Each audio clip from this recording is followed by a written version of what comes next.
शनिदेव के संदेश को सुनकर उद्विग्न होने की आवश्यकता नहीं है। नारायण नारायण। प्रभु, वास्तव में हम शनिदेव के संदेश को सुनकर व्यथित नहीं हैं, अपितु विचलित हैं। शनिदेव अपनी विध्वंसक विनाशक कुदृष्टि से महारानी सुनीति के भविष्य का सर्वनाश कर देंगे। परम भगवत भक्त नारद, ये तो तुम्हें भली भांति ज्ञात है कि हम अपने भक्तों के आदर्श आराध्य हैं।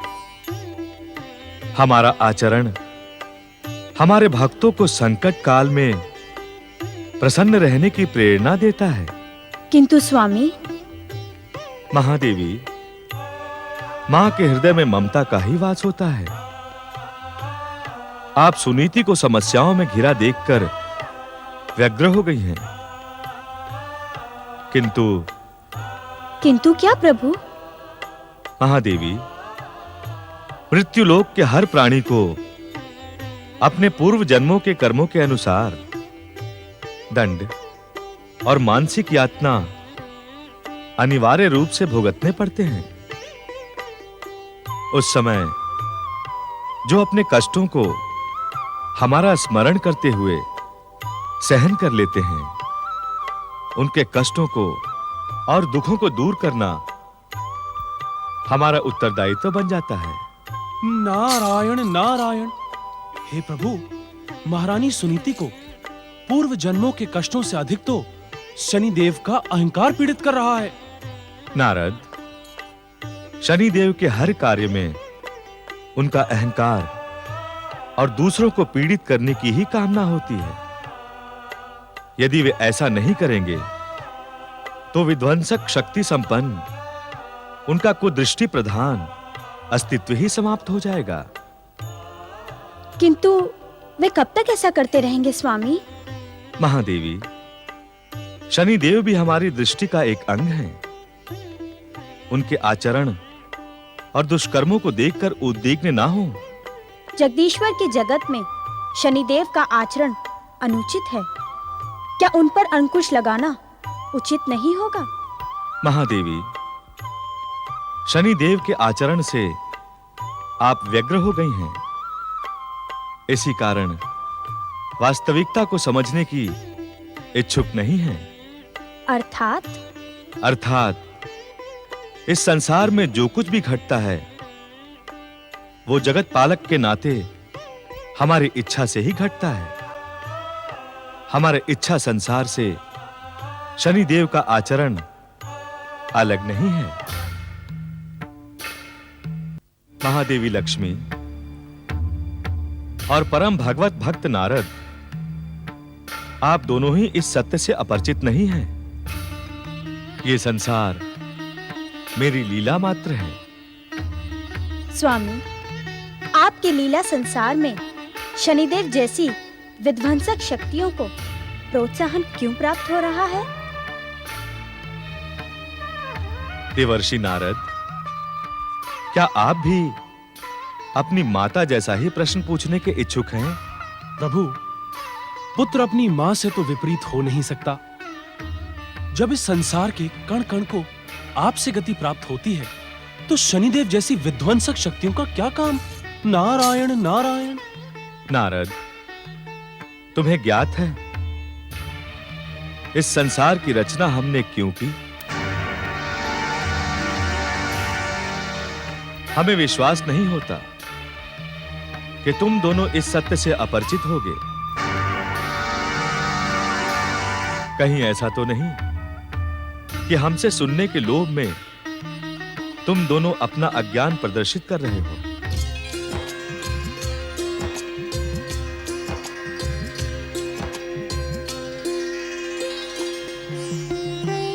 स्वामी, इस संसार के समस्त कारणों के कारण आप हैं। आपके श्रीमुख से निकली मधुर वाणी को सुनने का लोभ भला हम कैसे त्याग सकते हैं? नारायण नारायण। और प्रभु, हमारे लोभ का दूसरा कारण यह भी है कि हम भक्तों पर प्रसन्न होकर कोई न कोई रहस्य आप किस प्रसंग पर खोल दें। चतुर नारद, तुम्हारी चतुराई अब महादेवी लक्ष्मी के व्यक्तित्व को भी प्रभावित करने लगी है।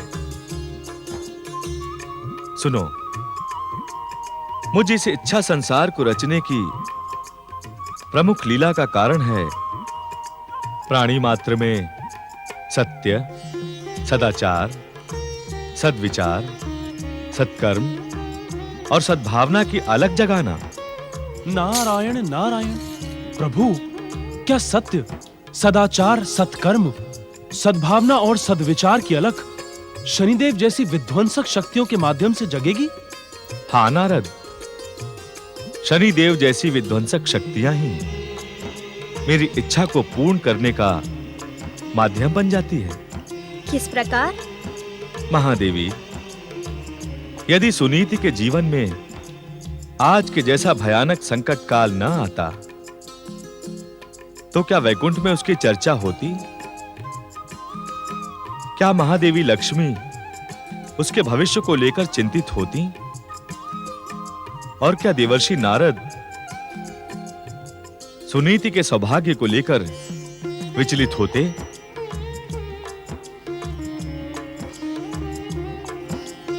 ज्ञात है कि सुनीति की पुकार वैकुंठ में कब पहुंची? कब? जब शनिदेव स्वयं सुनीति के सौभाग्य के विरुद्ध शत्रु भाव से खड़े हो गए।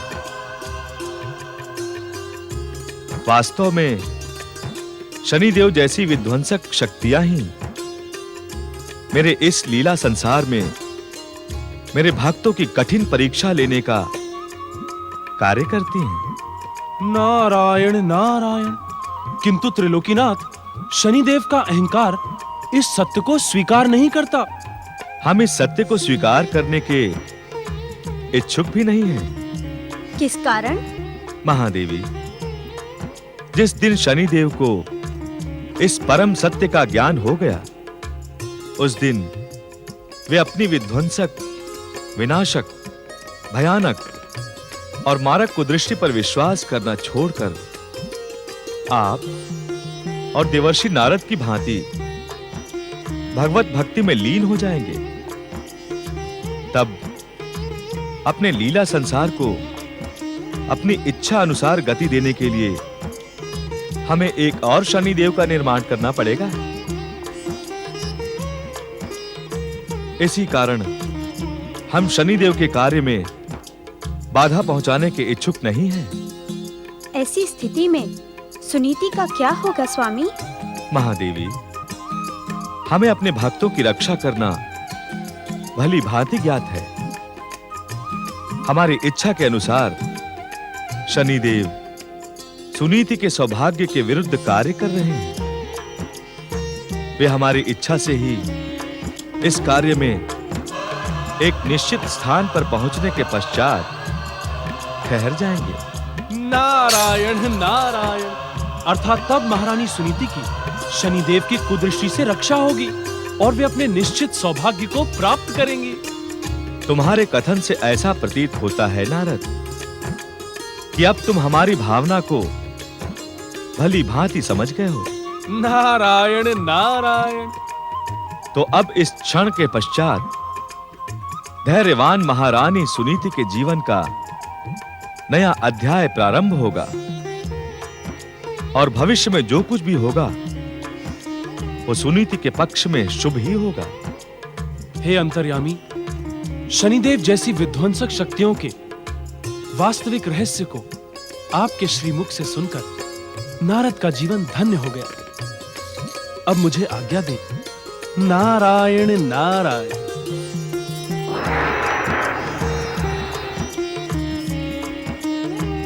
महादेवी, हमें विश्वास है कि अब आप सुनीति के सौभाग्य को लेकर उद्विग्न और विचलित नहीं होंगी। स्वामी, आपके मनमोहन स्वरूप का दर्शन ही समस्त चिंताओं का नाश कर देता है। शनिदेव की वास्तविकता और सुनीति का भविष्य जानकर मेरा मन परम आनंदित हो गया। आप धन्य हैं स्वामी।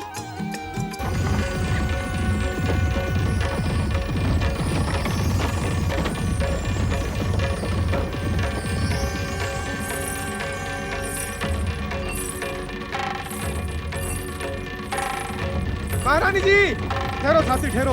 महारानी जी, महारानी जी, महारानी जी, महारानी जी, महारानी जी, क्षमा करें, मैं उचित समय पर आपकी सेवा में उपस्थित न हो सका। रथ पर पधारिए महारानी जी। महाराज उत्तानपाद ने वन भवन में आपके स्थायी निवास का प्रबंध किया है। महारानी जी, महारानी जी, महारानी जी, महारानी जी, आपके साथ जो अन्याय हुआ उसे हम सभी प्रजाजन क्षुब्ध हैं। स्वयं महाराज अपने आप को अपराधी अनुभव कर रहे हैं। महारानी जी, आपका हृदय विशाल है। जो दोषी हैं, आप उन्हें अवश्य क्षमा कर देंगी। महामंत्री जी, मैं अपने कर्म और भाग्य के अतिरिक्त किसी और को दोषी नहीं मानती। मैंने निश्चय किया है कि दुख और संकट का ये समय मैं अपने आराध्य जगदीश्वर श्री विष्णु की आराधना में बिता दूंगी। किंतु महारानी जी, मुझे प्रभु के अतिरिक्त किसी की दया की आवश्यकता नहीं है। आप महाराज का भेजा हुआ रथ लेकर लौट जाएं। महारानी जी, आपके राजमहल छोड़ने के पश्चात महाराज विचलित, उद्विग्न और व्यग्र हैं।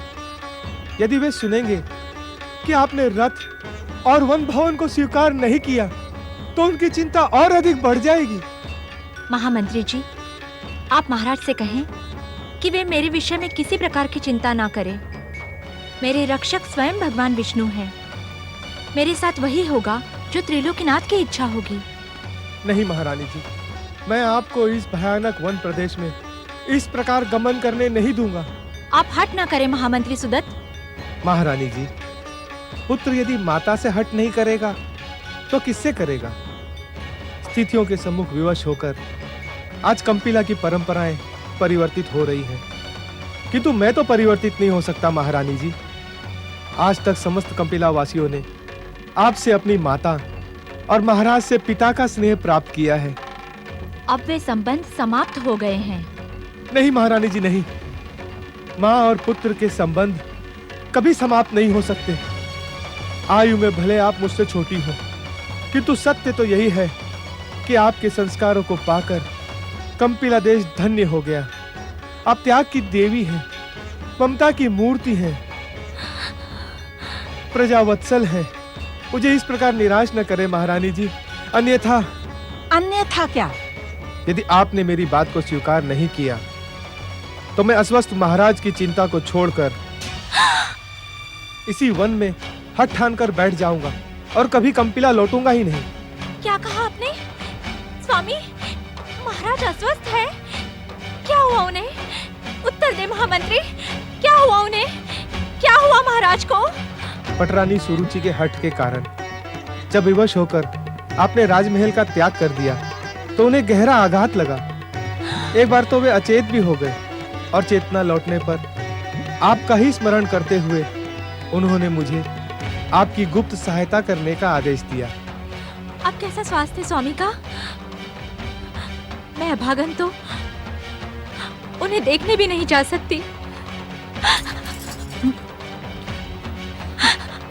महारानी जी, राजवेद जी ने महाराज का उपचार प्रारंभ कर दिया है। यदि सब कुछ सामान्य रहा तो प्रातः तक महाराज स्वस्थ हो जाएंगे। सामान्य तो तब होगा महामंत्री जी जब वो दुष्टा सुरुचि सामान्य रहने देगी, तब ना। सुखिया माई, पटरानी के लिए अपशब्द निकालकर विष्णु भक्ति में लीन मन को क्यों मेला कर रही हो? मुझे पूर्ण विश्वास है कि महाराज के अस्वस्थ होने से सुरुचि भी व्यग्र होगी।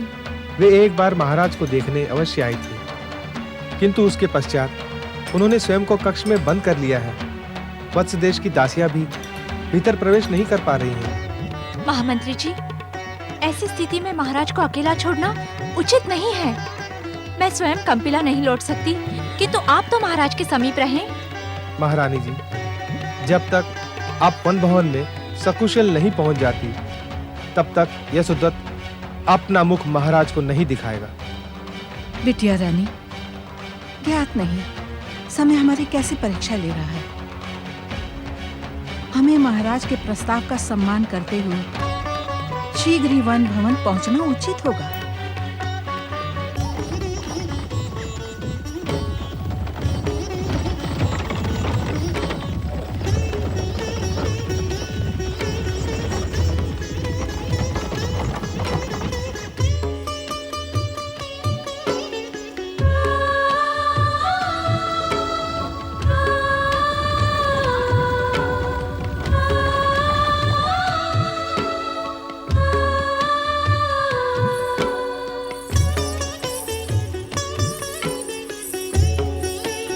पधारिए महारानी जी। महारानी सुनीति की जय हो। महामंत्री जी, मुझे इन सेविकाओं की तनिक भी आवश्यकता नहीं है। मेरे साथ मेरी सुखिया माई है। महारानी जी, इन सब व्यवस्थाओं के पीछे महाराज की ही इच्छा है।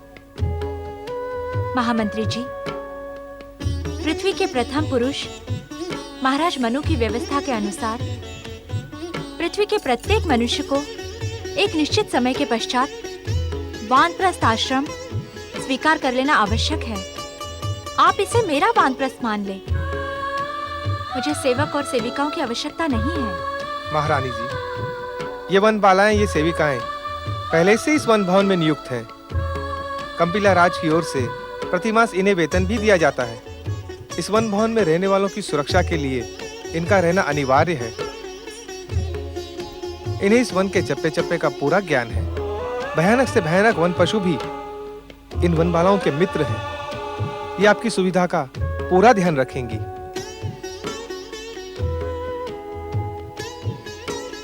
फिर भी यदि आपकी इच्छा न हो तो मैं इन्हें सेवा से हटा देता हूँ। बिटिया रानी, यदि तुम्हारे आदेश के कारण महामंत्री सुदत्त जी ने इन वन बालाओं को वन भवन की सेवा से हटाया, तो तनिक सोचो, ये कहाँ जाएंगी, कहाँ रहेंगी? नहीं महामंत्री जी, ये वन बालाएं मेरी सखियां बनकर मेरे साथ ही रहेंगी। जैसी आपकी आज्ञा महारानी जी। मैं समय समय पर आपकी सेवा में उपस्थित होता रहूंगा। आप मुझे आज्ञा दीजिए। महाराज मेरी प्रतीक्षा कर रहे होंगे। महामंत्री जी, महाराज के स्वास्थ्य का शुभ समाचार किसी भी प्रकार मुझे शीघ्र ही भिजवा दे। जो आज्ञा महारानी जी।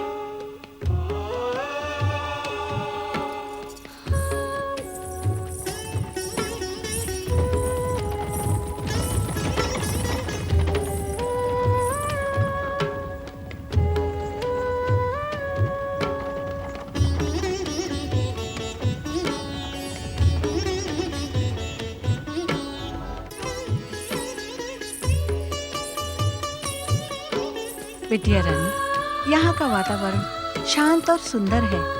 हम दोनों मिलके पूर्ण समर्पण के साथ अपने आराध्य श्री हरि विष्णु का स्मरण करें। वे हम पर प्रसन्न होके तुम्हारे कष्टों का अंत करेंगे। ओम नमो भगवते नारायणाय। ओम नमो भगवते नारायणाय। ओम नमो भगवते नारायण। सुखिया माई, मेरा मन बहुत घबरा रहा है। मेरे पेट में कुछ हो रहा है।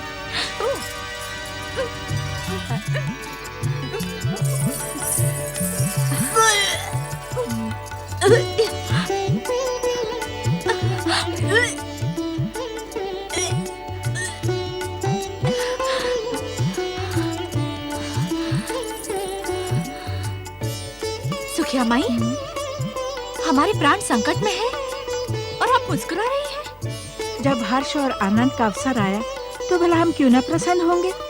हमने अभी अभी तुमसे कहा था ना, श्री भगवान विष्णु के नाम का स्मरण करो, वे हमारे कष्ट अवश्य दूर करेंगे।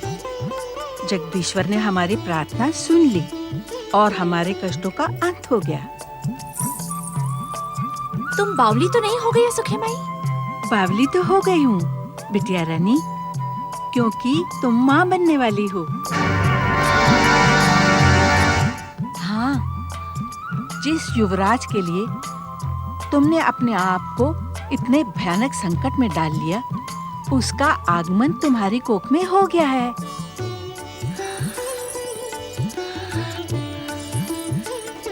खूबसूरत सा राजकुमार आएगा, मैं उसे झूले में झुलाऊंगी, उसे लेकर झूमूंगी।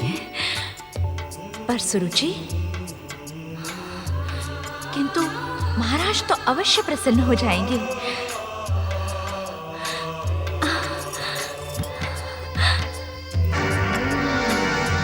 इस बात की सूचना पटरानी सुरुचि को देनी ही होगी। उत्तर दे महामंत्री सुदत्त, क्या सुनीति को रथ में बिठाकर वन भवन छोड़ने आप राजाज्ञा से गए थे? हम बार बार पूछने के आदी नहीं है सुदत्त, उत्तर दें। हाँ महारानी। तुम कंपिला देशवासियों की स्मरण शक्ति इतनी क्षीण क्यों है? कितनी बार तुमसे कहा गया है कि हम महारानी नहीं, कंपिला देश की पटरानी है, पटरानी। पटरानी कहकर पुकारा करो। क्या तुम्हें ज्ञात नहीं कि सुनीति से पटरानी पद छीन लिया गया है? सच सच बताओ महामंत्री सुदत्त, क्या राजाज्ञा तुम्हें स्वयं महाराज ने दी थी, अथवा तुम अपनी इच्छा से सहायता करने गए थे? क्षमा करें पटरानी जी, आज्ञा स्वयं महाराज ने दी थी। महाराज, अब आप जा सकते हैं, किंतु ध्यान रहे कि सुनीति अब महाराज की धर्म पत्नी नहीं रही है। उसकी किसी प्रकार की सहायता कंपिला देश के विरोध समझा जाएगा।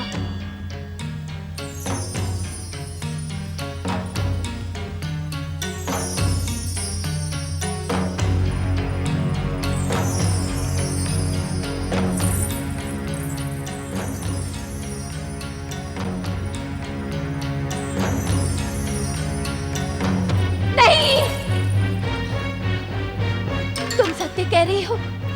जी पटरानी। तुम्हें ये सूचना कैसे मिली? पटरानी, सुनीति और सुखिया के महल से निकलते ही आपकी आज्ञा के अनुसार चारों ओर वत्स देश के विश्वासी सेवक लगा दिए गए थे। इस बूदनी से तो आप भली भांति परिचित हैं। यह अशुभ सूचना यही लेकर आई है। वास्तव में ये सूचना अशुभ है। स्मरण रहे, किसी भी मूल्य पर ये सूचना महाराज तक ना पहुंचे, अन्यथा अनर्थ हो जाएगा, अनर्थ। आप निश्चिंत रहे पटरानी। बुधनी, आज्ञा पटरानी जी। तुमने अपना कर्तव्य भली भांति निभाया है। ध्यान रहे, सुनीति के हर कार्य की सूचना मुझ तक पहुंचती रहे। जो आज्ञा पटरानी जी। जाओ।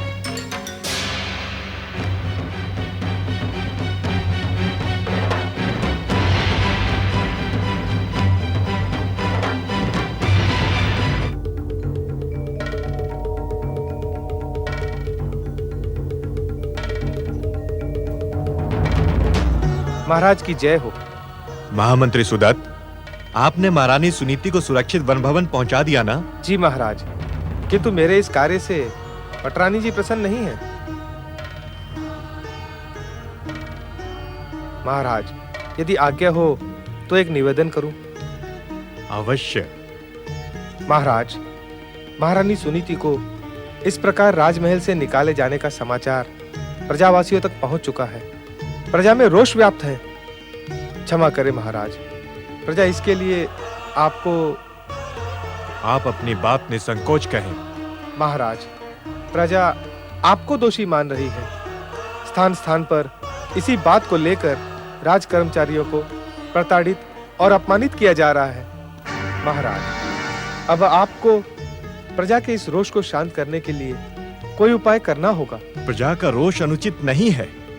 महारानी सुनीति से हमारी प्रजा मां के समान प्रेम करती थी, किंतु परिस्थितियों के सन्मुख विवश होकर हमें ऐसा कठोर निर्णय करना पड़ा। अब हम इच्छुक होने पर भी महारानी सुनीति को यहां लौटा लाने में असमर्थ हैं। सत्य तो ये है कि महारानी सुनीति ने हमारा दूसरा विवाह करवा के हमें धर्म संकट में डाल दिया। न तो हम महारानी सुनीति को प्रसन्न कर पाए और न ही पटरानी सुरुचि हमसे प्रसन्न है। अब आप ही बताएं, प्रजा के रोष को शांत करने का हम क्या उपाय कर सकते हैं?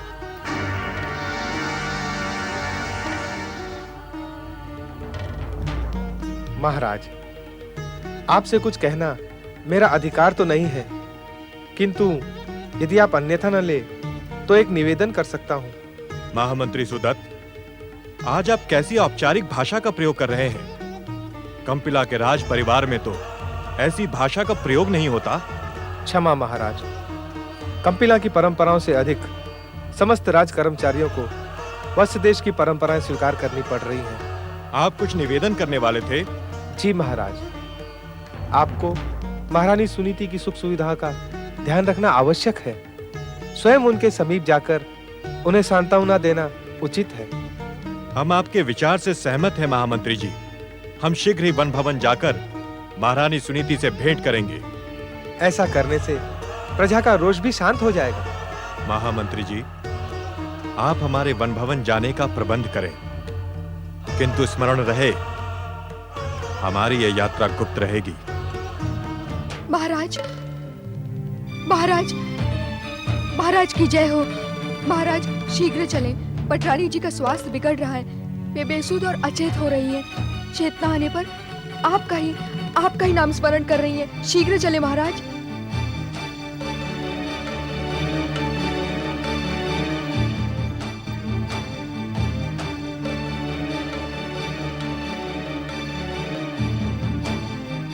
स्वामी, स्वामी, पटरानी जी, महाराज पधार गए हैं। स्वामी, क्या हुआ महारानी स्वामी, सुरुचि? मेरे प्राणों पर आ गई है महाराज। ऐसा प्रतीत होता है मेरे प्राण निकले जा रहे हैं। महामंत्री जी। जी महाराज। शीघ्र राजवैद्य को बुलाएं। यकायक महारानी को क्या हो गया? मुखरी, चंदा, मुझे कुछ देर के लिए महाराज के साथ अकेला छोड़ दो। मुझे महाराज से कुछ निवेदन करना है। जाओ। जो आज्ञा।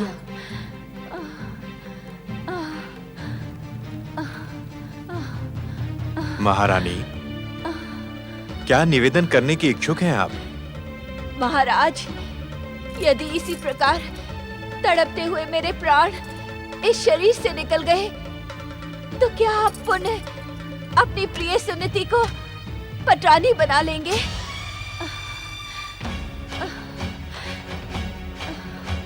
ऐसे अशुभ वचन न बोले महारानी। आपका मन अभी भी मुझे पटरानी के रूप में स्वीकार नहीं कर रहा महाराज। आप सुनिधि को ही पटरानी मानते हैं, इसी कारण आप मुझे महारानी कहकर बुला रहे हैं। आप अस्वस्थ हैं। अधिक बोलना आपके स्वास्थ्य के लिए उचित नहीं है। मैं अब ये दुविधापूर्ण जीवन व्यतीत करने की इच्छुक नहीं हूँ। मेरे प्राण निकल जाए तो उचित होगा। पटरानी सुरुचि, आप भगवान विष्णु की कृपा पर विश्वास रखें। वे जो कुछ भी करेंगे उसी में हम सब का हित छुपा है। इस प्रकार निराश होकर आप हमारे आराध्य भगवान विष्णु की कृपा की उपेक्षा कर रही हैं। आपकी आराध्य की कृपा मुझे नहीं, सुनीति को ही मिलेगी। मुझे भली भांति ज्ञान है महाराज कि आप सुनीति की मंगल कामना करते हैं। इस प्रकार आपको ईर्ष्या करना शोभा नहीं देता है पटरानी सुरुचि। आप सुनीति के त्याग को क्यों नहीं देखती? मनुवंश के भविष्य और कंपिला देश के लिए उसने अपना सब कुछ त्याग दिया। त्याग, त्याग, त्याग। महाराज, ये त्याग नहीं था, अभी तो ये एक षड्यंत्र था जिसे आप समझ नहीं पा रहे हैं। षड्यंत्र? कैसा षड्यंत्र? युवराज की माता बनने के लिए सुनीति अयोग्य सिद्ध हो गई थी। आप और कंपिला की प्रजा उसका बहिष्कार ना करे, इसी कारण आपकी सहानुभूति पाने के लिए उसने ये दूसरे विवाह का षड्यंत्र रचा था। संदेह और भ्रम का इस संसार में कोई उपचार नहीं है पटरानी। ईर्ष्या की जो भयानक अग्नि तुमने स्वयं जलाई है वो किसी और पर नहीं, तुम्हारे स्वास्थ्य पर विपरीत प्रभाव डालेगी। यदि मेरे स्वभाव पर विपरीत प्रभाव पड़ेगा तो आपकी कामना सफल होगी ना? यदि मेरे प्राण निकल जाए तो आपका मनोरथ सफल हो जाएगा।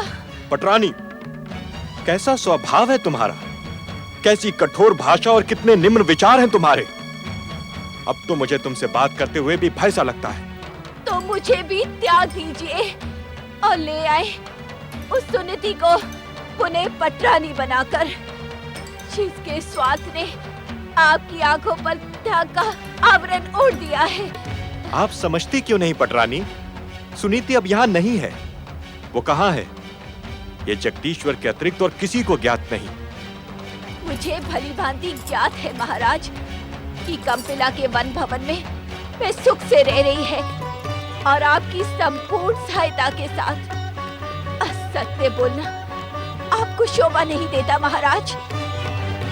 मुझे भली भांति ज्ञात है महाराज कि आप मेरे सर्वनाश की प्रतीक्षा कर रहे हैं। जिस दिन मुझे कुछ हुआ उस दिन पुनः सुनीति इस महल में कंपिला की पटरानी बनकर आएगी। सुरुचि, अब भगवान के लिए मुझे अकेला छोड़ दे।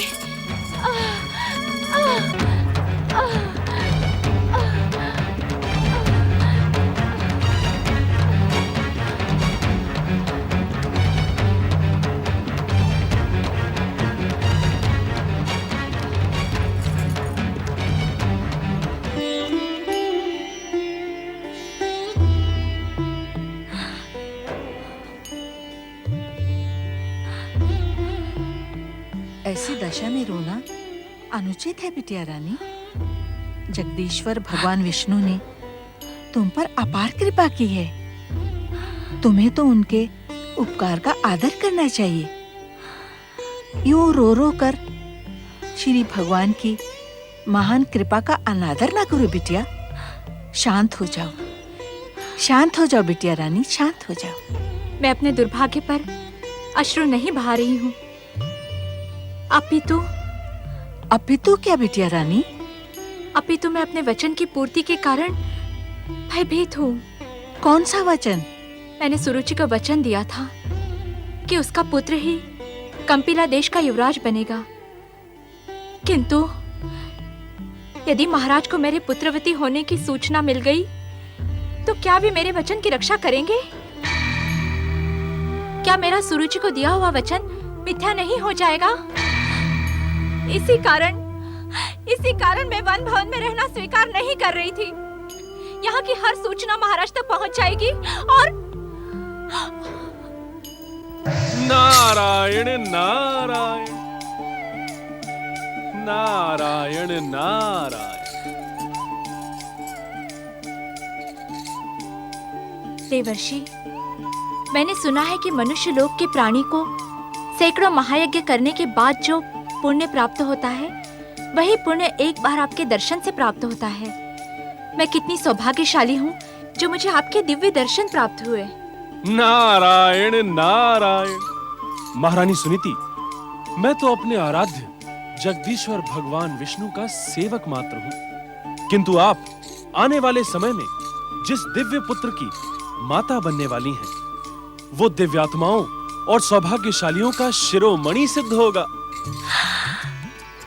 और भक्ति के आकाश में एक नक्षत्र की भांति सदा सदा जगमगाता रहेगा।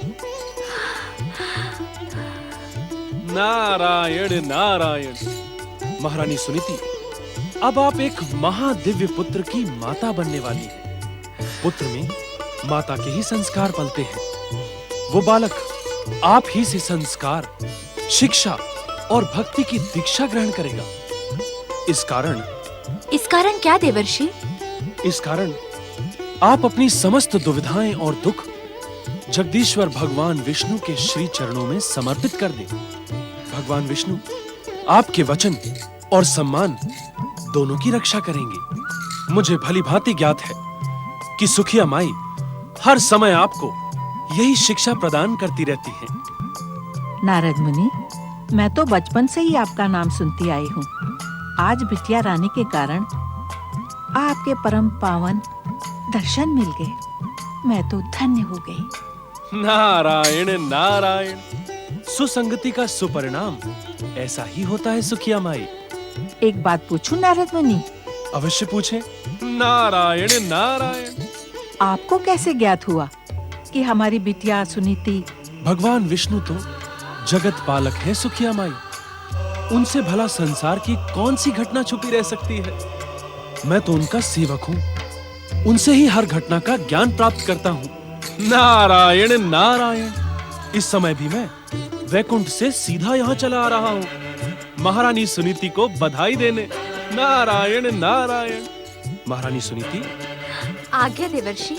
अब आप अपना पूरा ध्यान जगदीश्वर भगवान विष्णु की भक्ति भावना और उन्हीं के जप, तप और व्रत में लगाएं, जिससे जन्म लेने वाले बालक में प्रारंभ से ही सुसंस्कार स्थापित हों।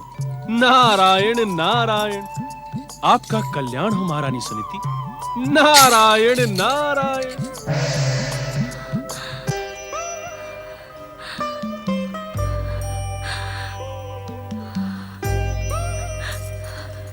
इन अश्रुओं को ना बहाओ बिटिया रानी। सुना नहीं नारद मुनि ने क्या कहा? अश्रु कहाँ बहा रही हूँ सुखिया माई। ये क्या है? ये तो सुख और आनंद के अश्रु हैं। भगवान विष्णु की कृपा और देवर्षि नारद के दर्शन पाकर मैं इन पर संयम नहीं रख पा रही हूँ। ये अश्रु भी कितने विचित्र होते हैं ना सुखिया माई। दुख और सुख में समान भाव से बह निकलते हैं। इन्हीं अश्रुओं से प्रेरणा लो बिटिया रानी। अपने दुख और सुख का हर क्षण समान भाव के साथ भगवान विष्णु के श्री चरणों में समर्पित कर दो। अवश्य माई। चलिए।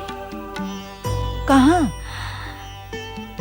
श्री भगवान विष्णु को उनकी कृपा का धन्यवाद देने में विलंब करना उचित नहीं है। चलें?